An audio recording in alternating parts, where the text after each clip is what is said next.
자, 오늘 시편 121편 1절부터 8절 말씀을 가지고 산을 향해 눈을 들라라는 제목으로 말씀을 좀 나누도록 하겠습니다. 우리는요, 평생 우리가 필요한 것들을 채워가면서 살아갑니다. 그 필요가 채워지면 우리가 이렇게 얘기하죠. 난 참 만족해 라고 말합니다. 건강이 필요한 사람은 건강을 위해서, 그리고 돈이 필요한 사람은 돈을 벌기 위해서 밤낮으로 애쓰고 일을 합니다.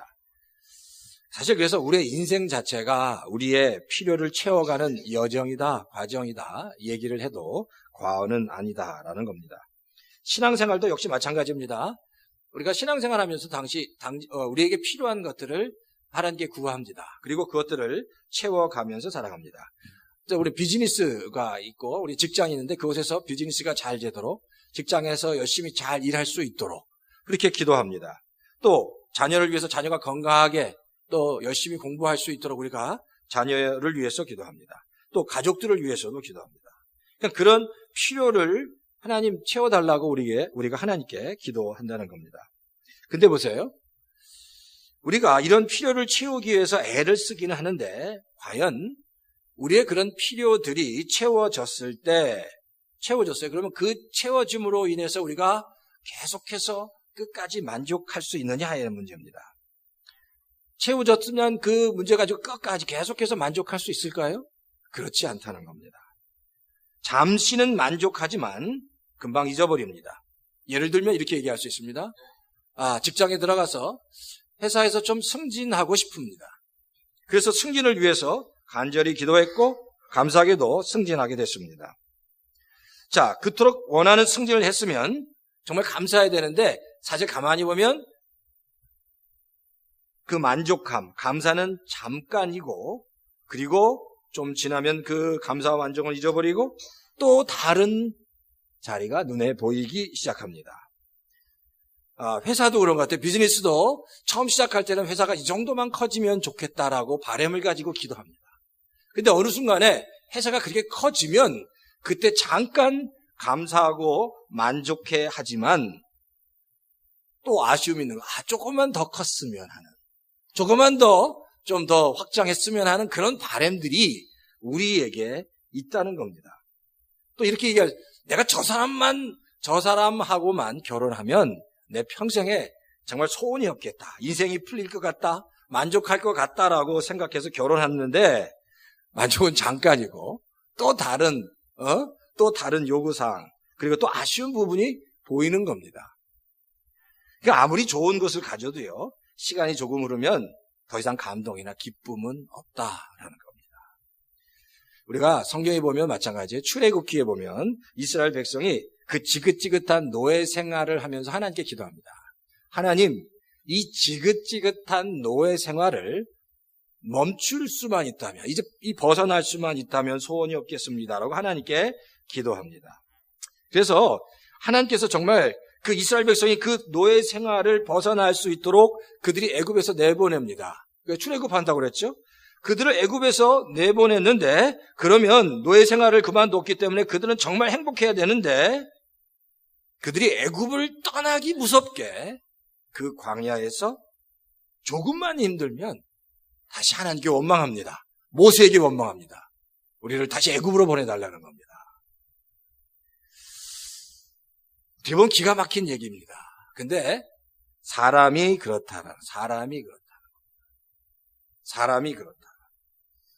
자, 그럼 보세요. 그럼 진정한 만족, 그리고 도움은 어디서 오느냐? 진정한 만족. 우리를 진정으로 만족시킬 수 있는 그 참된 도움은 어디서 오느냐? 이제 우리가 오늘 본문을 좀 살펴봐야 합니다. 오늘 본문에 보면 사실 오늘 본문의 시인은 질문을 던집니다. 1절이 바로 질문이에요. 내가 눈을 들어 산을 보리라, 나의 도움이 어디서 오는가? 내가 눈을 들어 산을 보리라, 나의 도움이 어디서 오는가? 계속 질문을 하는 겁니다. 내 도움이 어디서 오는가? 내 도움이 어디서 오는가? 계속 질문을 던지고 있습니다. 근데 이 말씀을 잘 보면 산을 보면서 내 도움이 어디서 오는지를 계속해서 질문하고 있다는 겁니다. 여기서 이 산이라는 얘기는 뭐냐면 성전이 있는 산입니다. 성전이 있는 산, 곧 하나님의 임재가 있는 예루살렘을 얘기합니다. 성전에 있는 하나님의 임재가 있는 산을 보면서, 즉 하나님을 보면서 이 시편 소위 시인은 내 도움이 어디서 오느냐라고 계속해서 질문하고 있습니다. 사실 이 시편의 배경은 바벨론 포로로 잡혀간 이후 후기에 이스라엘 백성들이 다시 예루살렘으로 돌아오면서 쓴 바로 시입니다. 이제 우리가 보통 시편에 120편부터 134편이 성전에서 부르는 노래라는 제목이 있는데, 어쨌든 이스라엘 백성 이 시편은 그 바벨론에서 예루살렘으로 돌아오면서 성전을 보면서 이스라엘 백성이 가졌던 질문과 그 기쁨을 표현한 시다라는 겁니다. 자, 그런데 이 시편에 그러는 거예요. 하나님을 보면서 계속 나의 도움이 어디서 오는가, 나의 도움이 어디서 오는가라고 질문합니다. 그러니까 하나님을 보면서 하나님을 찾지 못한 겁니다. 하나님을 보면서 하나님을 발견하지 못했다라는 거예요. 그래서 계속 정말 나의 도움이 어디 있습니까? 라고 사실 이 시편의 시인은 이렇게 고백하고 있다는 겁니다. 근데 2절에 보면, 자, 처음에 이 시인이 하나님을 찾지 못한 이유가 그 힌트가 나옵니다. 2절에 보면. 자, 2절에 보면 성경이 이렇게 기록해요. 내 도움은 하늘과 땅을 만드신 주님에게서 옵니다라고 얘기합니다. 내 도움은 하늘과 땅을 만드신 주님에게서 온다. 자, 이 말씀을 가만히 살펴보면 하나님에 대해서 하늘과 땅을 만드신 주님, 하늘과 땅을 만드신 하나님이라고 표현합니다. 이 이야기는 거예요. 하나님이 너무 크신 분이었습니다. 하늘과 땅을 창조하신 너무너무 크신 분이었기 때문에 바로 이스라엘 백성은 이 하나님을 보면서도 그 하나님을 깨닫지 못했다. 너무 크니까. 하나님이 너무너무 크니까 그 하나님을 깨닫지 못했다라는 겁니다. 그렇죠? 너무 크면 그게 감이 잡히지 않는 겁니다. 우리가 신앙생활 할 때도 그래요. 우리가 신앙생활 할 때 하나님을 경험하는 것이 그렇게 쉽지 않습니다. 하나님이 늘 내 옆에 계신 것, 그리고 나와 함께 하신다는 것들이 이렇게 늘 깨달아지고 또 그게 느껴진다면 감사한데, 우리 성도님들이 이제 교회 주일날 마치고 월요일부터 직장을 다니시면서 집안일을 하시면서 그 삶의 터전으로 들어가면서부터 하나님을 다시 기억하고 하나님을 바라는 것이 그렇게 쉽지 않다는 것, 어렵다는 것을 저도 조금씩 깨달아갑니다. 왜냐하면 그래요? 그 이유가 우리가 삶의 현장 안으로 들어가면 시야가 확 좁아집니다. 그리고 눈을 들어 하늘을 볼 수 있는, 하나님을 볼 수 있는 찬스보다 이제 바로 삶의 현장에서 자녀들과 씨름해야 되고, 직장일로 씨름해야 되고, 회사일로 비즈니스로 씨름해야 되고, 가정일로 씨름하다 보면, 그리고 치열하게 그렇게 살아가다 보면 하나님을 잊어버리기 쉽다는 겁니다. 이제 그러면서 그냥 나 혼자 힘으로 치열하게 살아가는 겁니다. 그러면서 하나님을 잊어버리다가 다시 목장 모임이나 소그룹이나 아니면 주일날 교회 예배를 드리면서 그래 하나님이 계시는구나. 그 전능하신 하나님이 나와 함께 하시는구나. 그래, 그 전능하신 하나님이 나를 사랑해. 이제 주일날 오면 이제 다시 머릿속에 리마인드가 되는 겁니다. 하나님을 보지 못하는 거예요. 삶의 현장 속에 확 이렇게 빨려 들어가고 매몰돼 가면 하늘을 향해 눈을 열어서 하나님을 볼 수 있는 기회가 없어진다는 겁니다. 자, 그러면 어떤 사람이 하나님을 볼 수 있느냐? 두 가지로 잠깐 설명드리면, 첫 번째는 눈을 들어서 하늘을 볼 수 있는 사람입니다. 성경이 그러죠. 눈을 들어 하늘을 보라고. 눈을 들어 하늘을 보라는 이야기는 눈을 들어서 하나님을 보라는 얘기입니다. 눈을 들어서 하늘을 보고, 눈을 들어서 산을 보고, 눈을 들어서 하나님이 계신 것을 깨달으라고. 그리고 눈을 들어서 하늘을 보아 하나님이 계신다는 것, 하나님이 나와 함께 하신다는 것을 보라고 성경은 말씀하고 있습니다. 이사야서 한번 찾아보시겠어요? 이사야서 51장 6절입니다. 자, 파워포인트로도 준비된, 이사야서 51장 6절에 보면, 제가 세 번역과 개역 성경으로 나타나는데 한번 세 번역으로 한번 다 같이 읽었으면 좋겠습니다. 시작. 눈을 들어 하늘을 쳐다보아라. 그리고 땅을 내려다 보아라. 하늘은 연기처럼 사라지고 땅은 옷처럼 헤어지며 거기에 사는 사람들도 하루살이 같이 죽을 것이다. 그러나 내 구원은 영원하며 내 의는 꺾이지 않을 것이다. 자, 그 다음은 이제 개역성경입니다. 자, 그런데 이 이사야서 51장 6절에 이 말씀은 이 얘기입니다. 눈을 들어서 다시 하나님을 보라는 얘기입니다. 그리고 그 눈으로, 하늘을 본 눈으로 땅을 내려다 보라는 겁니다. 결국 하늘은 연기처럼 사라질 때가 있고 땅은 옷처럼 다 헤어질 때가 있고 거기에 사는 모든 사람들이 하루살이처럼 다 죽을 것이지만, 그러나 내 구원은 바로 하나님은 영원하시고 내 의는 꺾이지 않을 거다라고 성경은 말씀하고 있다. 그런 하나님을 눈을 들어서 보라고 말씀하고 있습니다.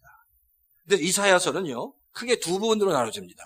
이사야서가 모두 66장까지 되어 있는데 1장부터 39장까지는 전반부입니다. 포로 이전의 사건들을 기록했습니다. 사실 40장부터 마지막 66장까지는 포로 이후에 소위 그 저자들이 포로 이후에 쓰여졌다라고 얘기합니다.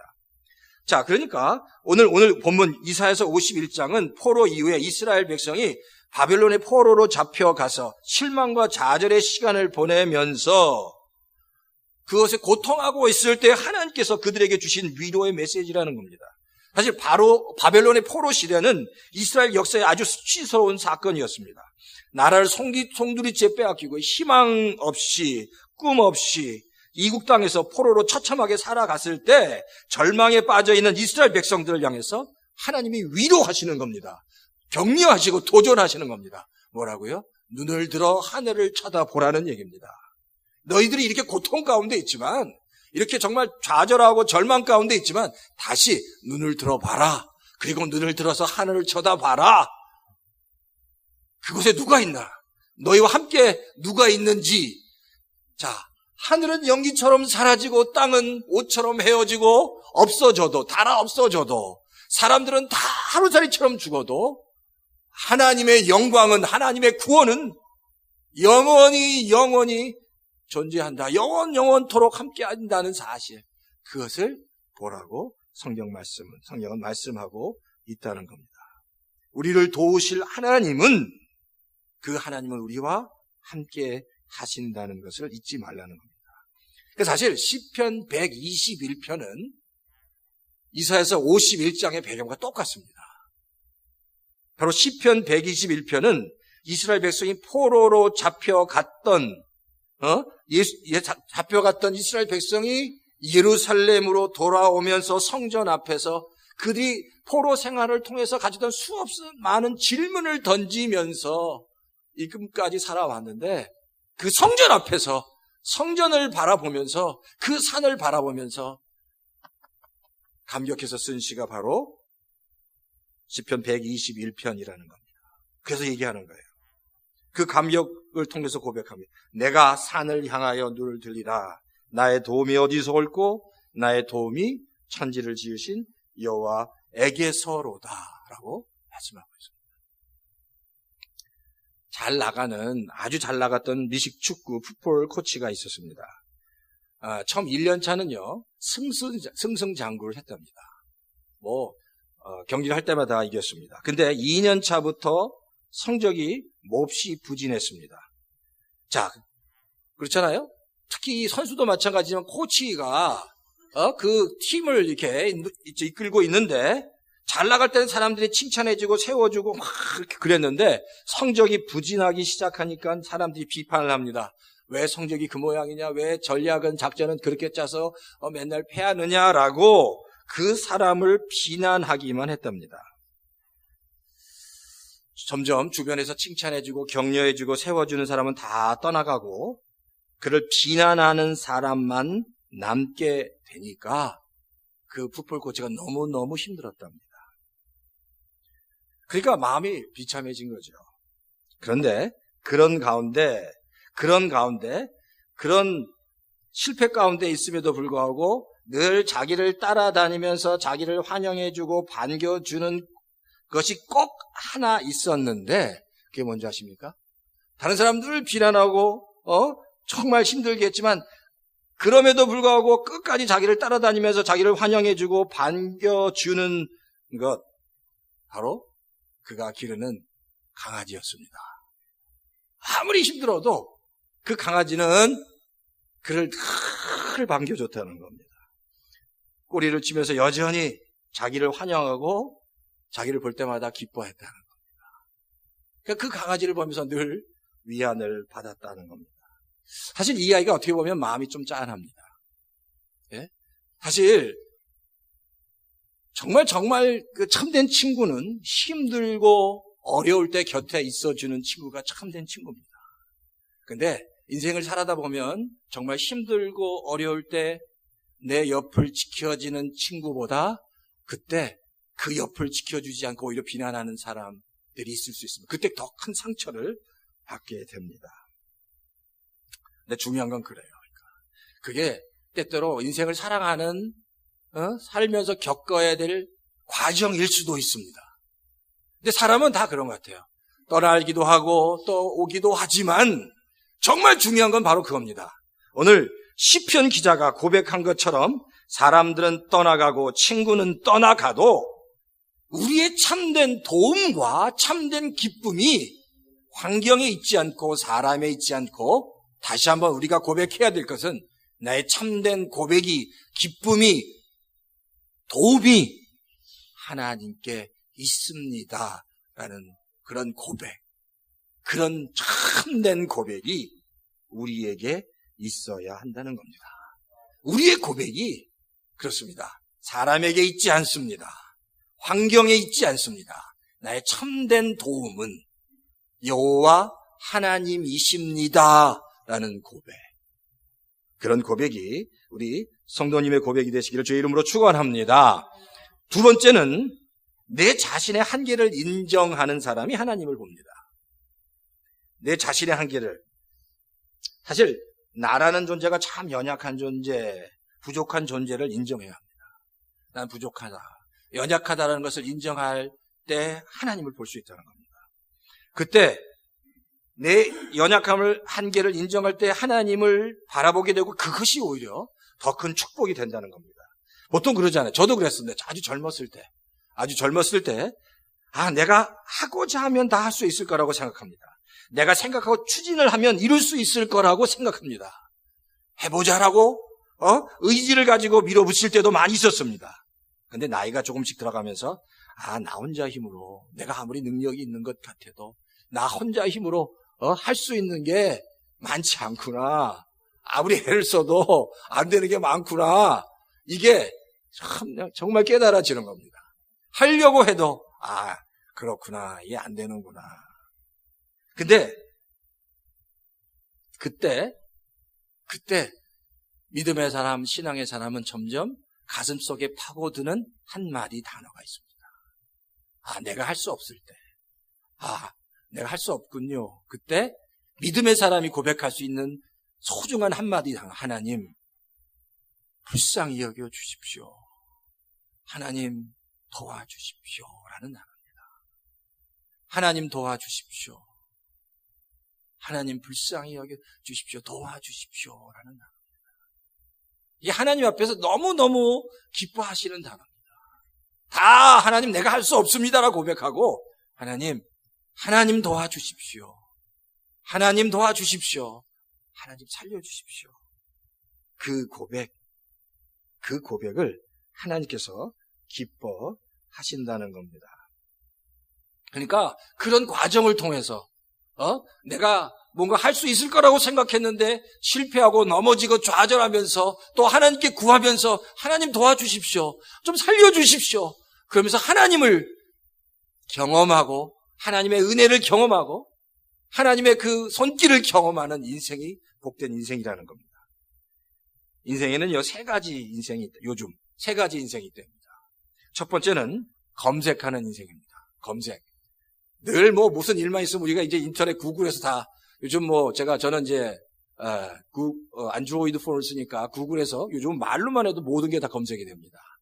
아이폰은 시리에서 그냥 말로 하면, 그래서 제가 진규를 보면 늘 뭘 물어보면 그걸로 그냥 어디 있는지 뭐가 얼마인지 다 물어보면 다 답을 줍니다. 이게 검색하는 인생입니다. 근데 검색하는 인생은 얄팍한 생각을 가질 수밖에 없습니다. 생각하는 게 아니라 무조건 검색하는 겁니다. 두 번째 인생은 사색하는 인생입니다. 검색 대신에 생각한다는 겁니다. 뭐가 문제인지, 어떻게 가야 되는지, 뭐가 더 좋은 길인지 생각하는 인생은 검색하는 인생보다 좀 더 깊이 있는 인생입니다. 근데 세 번째 인생, 가장 강력하고 확실하고 분명한 것은 경험하는 인생이다라는 겁니다. 경험하는 인생.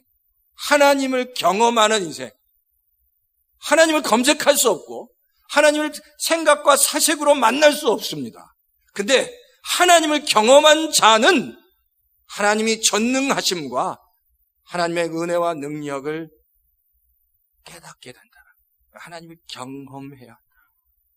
우리가 그런 것 같아요. 신앙생활 하면서 그러니까 끊임없이 내 삶 가운데 하나님을 경험하면서 살아가는 사람은 절대 흔들리지 않습니다. 근데 내 삶에 하나님에 대한 경험이 없는 거예요. 그러니까 흔들리는 겁니다. 경험이 없으니까. 근데 경험하는 인생, 하나님을 경험하는 인생이 되어야 된다는 거예요. 눈을 들어 산을 보라, 하늘을 보라, 하나님을 보라는 이야기는 그냥 보라는 얘기가 아닙니다. 살아계신 하나님을 경험하라는 거예요. 그래서 참된 도움이, 하나님의 참된 도움, 참된 나의 도움이 하나님께로부터만 옵니다라는 그런 진정한 고백을 하라고 바로 시편 기자가 말씀하고 있다는 얘기입니다. 자, 그러니까 하나님을 경험하는 인생, 그리고 내가 나의 참된 도움이 하나님에게로부터만 옵니다. 하나님, 당신 한 분만으로 나는 만족합니다. 하나님의 은혜로 나는 목마릅니다라는 그런 참된 고백. 그래서 정말 하나님께 나아가시는, 그래서 하나님을 경험하시는 우리 열린교회 모든 성도님 다 되시기를 주의 이름으로 축원합니다. 자, 그럼 보세요. 그러면 하나님이 구체적으로 어떻게 도우시냐? 우리를 어떻게 도우시는가? 성경에 3절부터 8절에 보면 성경은 이렇게 얘기합니다. 자, 3절부터 한번 보시겠어요? 3절부터 보면 주님께서는 내가 헛발을 디디지 않게 지켜주신다. 너를 지키시느라 졸지도 않으신다. 자, 이게 표준세번역으로 이렇게 나와 있는데 개역성경에는 우리를 실족지 않게 지키신다고 얘기합니다. 그리고 4절은 이스라엘을 지키시는 분이라고 얘기합니다. 또 5절에 보면 여호와는 너를 지키시는 자라고 얘기하고 주님은 너 오른쪽에 너를 보호하시고 그늘이 되어주신다고 말씀하십니다. 그리고 7절에는 두 번이나 나옵니다. 너를 모든 재난에서 지켜주시고 생명을 지켜주신다. 그리고 8절에는 주님께서 내가 나갈 때 들어갈 때 이게 출입할 때마다 영원까지 지켜주신다고 말씀하고 있습니다. 자, 그러니까 3절부터 8절까지 이 짧은 구절에 하나님께서 그 백성을 지키신다는 말씀 몇 번 나오는지 아세요? 6번이나 나옵니다. 지킨다, 지킨다, 지킨다. 6번이나 계속 나오는 겁니다. 계속해서 말씀하시는 겁니다. 내가 너를 지킨다, 지킨다라고 말씀하고 있다는 겁니다. 왜 이렇게 말씀하실까요? 왜 계속해서 내가 너를 지키고 있다고 말씀하고 있냐는 거예요. 깨달으라는 거죠. 우리의 참된 도움은 하나님 한 분밖에 없음을 잊지 말라고 이 시편의 이 시인이 계속해서 강조해서 설명하고 있다는 겁니다. 참된 도움은 하나님밖에 없습니다라는 것을 강조하기 위해서 계속 하나님이 지키신다고 말씀하고 있다는 겁니다. 사실 미국도 그렇고 21세기에 들어와서 미국과 한국 큰 그림으로 보면 기독교가 점점 이렇게 좀 다운힐, 이렇게 점점 이렇게 좀 힘들어져 가고 있다고 합니다. 통계가 좀 그런 통계가 나오고 있어요. 근데 그런 통계를 보면서 어떤 사람이 이렇게 얘기한답니다. 지금은 하나님의 전성기가 끝났고 이제 하나님의 침체기로 들어갔다라고 이야기하는 사람이 있다는 겁니다. 근데 좀 이해는 돼요. 이게 교회가 지금 전체적으로 21세기의 그 거대한 그 세상 문화, 이 트렌드에 지금 거친 저항을 받고 있기 때문에 예전처럼 강력한 부흥이나 역사가 일어나지 않습니다. 충분히 그런 이야기가 이해가 되는 건 하지만 분명히 알아야 될 게 바로 그겁니다. 하나님에게는 전성기와 침체기가 없다는 겁니다. 하나님에게는 항상 전성기밖에 없다는 사실을 우리가 알아야 된다는 거예요. 우리가 처한 상황을 보고 우리가 좀 힘들다고 하나님이 무슨 침체기에 있고 우리가 조금 좋아진다고 전성기에 있는 것이 아니라는 겁니다. 예를 들면 이스라엘 백성이 바벨론 포로에 끌려갔을 때 그러면 그때는 하나님의 전성기고, 이스라엘 백성이 또한 다윗 왕국의 그 이스라엘 백성들이 엄청난 강력한 힘으로 그 주변에 있는 수없이 많은 땅들을 점령해 갈 때는 전성기였느냐? 그렇지 않습니다. 하나님은 이스라엘 백성이 바벨론 포로에 끌려갔을 때나 다윗 시대에 그 엄청난 역사가 있을 때라도 늘 하나님의 때는 전성기였다는 사실을 잊지 말아야 됩니다. 내 감정에 따라 내가 감정이 올라가면 전성기인 것 같고 내 감정이 다운되면 침체기인 것 같이 생각될지 모르지만 나를 지키시는 분은, 나와 함께 하시는 분은 늘 충만하게 나를 붙잡고 세우시는 분이다라는 확실한 믿음을 가져야 합니다. 그러니까 중요한 건 그거예요. 하나님의 말씀을 붙잡는 겁니다. 환경을 붙잡고 내 감정을 붙잡는 게 아니라 하나님의 말씀을 붙잡는 인생. 하나님의 말씀을 붙잡는 인생은 때때로 그 인생이 바닥을 칠 때 하나님의 말씀을 붙잡는 자는 다시 일어납니다.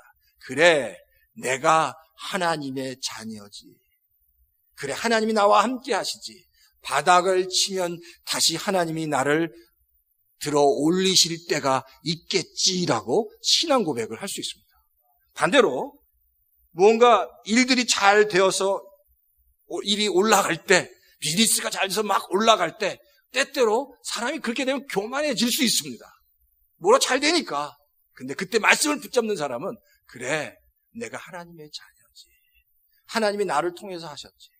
내가 이룬 이 모든 것들이 내가 한 게 아니라 하나님이 하신 거지라고 고백할 수 있다는 겁니다. 그러니까 말씀을 붙잡는 인생은 바닥을 칠 때나 잘 되어서 올라갈 때라도 그 말씀을 통해서 인생의 중심을 잡을 수 있습니다. 그러니까 인생의 성도에게 가장 중요한 것은 하나님의 말씀을 붙잡는 겁니다. 그리고 말씀에 순종하는 겁니다. 그리고 그 말씀대로 살려고 몸부림치는 겁니다. 하나님이 눈을 들어서 산을 보라고 하늘을 보라고 말씀하시면 보고 그 하나님을 향해 나가야 한다는 겁니다. 그런 것 같아요. 그게 중요합니다.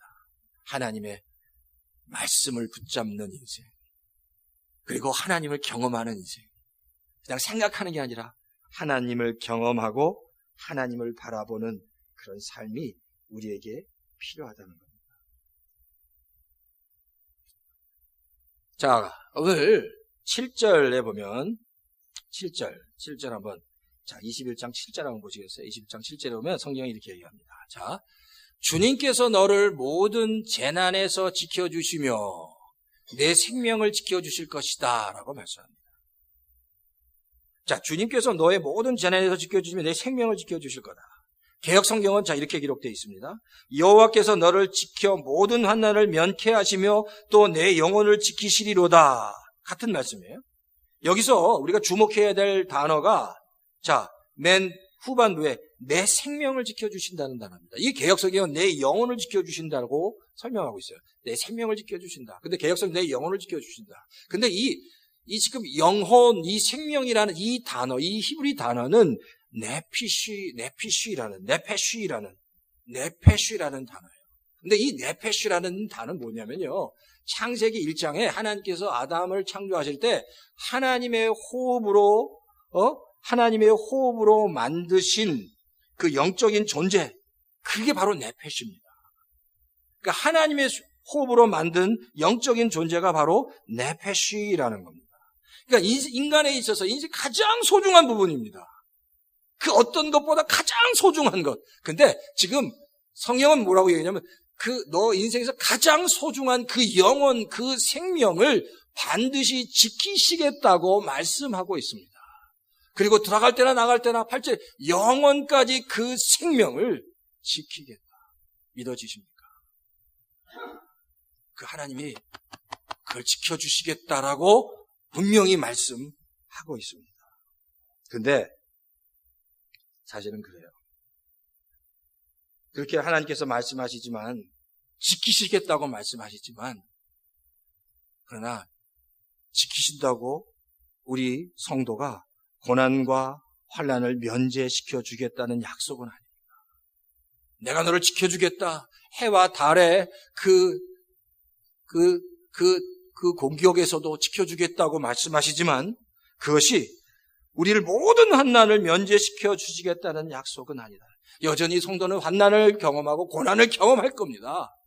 그러나 그 고난과 환난 가운데서도 하나님은 반드시 우리를 지키시고 보호해 주실 것이다라는 그 믿음과 확신이 우리에게 있어야 되는 거예요. 그러니까 이게 없으면 어떤 고난과 확신이 오면 두려워 떨 수밖에 없다는 겁니다. 그런데 하나님은 나를 반드시 지키시는 분, 내가 생각하는 것보다 가장 더 좋은 것으로 나를 지키시고 보호하시는 분이다라는 확신과 믿음이 우리에게 있어야 된다는 겁니다.